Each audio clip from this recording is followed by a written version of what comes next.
इस भव के विजेता संयम पद पर निरंतर अग्रसर गुरुदेव के चरणों में कोटिशः नमोस्तु नमोस्तु नमोस्तु। महाराज श्री, हम जीवन भर यथाशक्ति त्याग तपस्या कर अंतिम लक्ष्य समाधि मरण की भावना करते हैं, लेकिन इस युग में अकाल मरण, आकस्मिक दुर्घटना या अचानक बीमारी के कारण होना बहुत सामान्य हो गया है। ऐसे में समाधि मरण मुमकिन नहीं हो पाता, लेकिन मरण के संकेत कुछ क्षण पूर्व मिलने पर हम क्या नियम धारण कर सकते हैं कि हमारी भी संलेखना हो सके?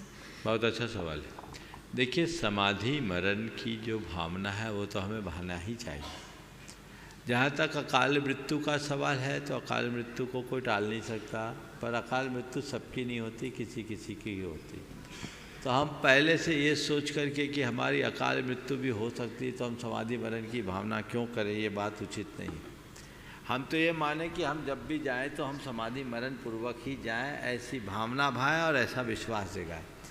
ऐसी भावना और विश्वास के परिणाम स्वरूप अकाल मृत्यु टल भी सकती है। फिर कभी कभी ऐसा होता है कि आकस्मिक मृत्यु के प्रसंग बन जाते हैं, तो हमारे यहाँ शास्त्रों में उसका भी विधान है। एक बृहद प्रत्याख्यान है और एक संक्षेप प्रत्याख्यान है। बृहद प्रत्याख्यान जो समाधि की संपूर्ण प्रक्रिया है, जिसमें एक एक चीज़ें क्रमशः होती, और संक्षेप प्रत्याख्यान उससे अलग है, जिसमें अचानक आने वाली मृत्यु के समय एक साथ सब जीवों से क्षमा मांगते हुए, सब जीवों को क्षमा करते हुए, चारों प्रकार के आहार का त्याग करके अपने आत्मा के स्वरूप के चिंतन में लग जाना, ये संक्षेप प्रत्याख्यान है। यह भी एक प्रकार का समाधि मरण। ऐसा तो कर सकते हैं। कभी अचानक कुछ आ जाए, मान लो अभी भूकंप आ जाए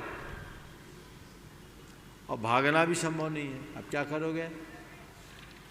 हुआ था मेरे साथ 1997 में जब जबलपुर भूकंप आया था। उस दिन मेरा केस लुच था। हम सागर में थे, ऊपर छत पे थे, बरनी कुटी में, मोराजी में। अब भूकंप आया, लक्षण देख के मुझे लग गया भूकंप है। अब मैं तीसरे माले पे, रात की बात है, नीचे तो जा नहीं सकता और सीढ़ी में तो जाना ही नहीं चाहिए भूकंप के टाइम। और जहाँ मैं था वहाँ कोई कोना भी नहीं था जहाँ मैं खड़ा हो सकूँ। छत पे था। मैंने अपना संक्षेप प्रत्याख्यान किया और ध्यान में बैठ गया कि अगर जाऊंगा भी तो सही जगह जाऊंगा। अगर मेरे इस शरीर को इसी निमित्त से जाना होगा तो जाएंगे। अब मैं तो जाने वाला हूं नहीं, मैं तो अजर अमर अविनाश हूं, बस इतनी समझ रखो। तो ये शास्त्र का विधान है। कभी ऐसी कोई सिचुएशन आ जाए तो जब तक ऐसे उपसर्ग की स्थिति है तब तक के लिए मेरे चारों प्रकार के आहार का त्याग, मैं सब जीवों से क्षमा मांगता हूँ, सब जीवों को क्षमा करता हूँ और अपने शुद्ध आत्मा के स्वरूप का अनुस्मरण करो, बच जाओ। ठीक है, चलिए।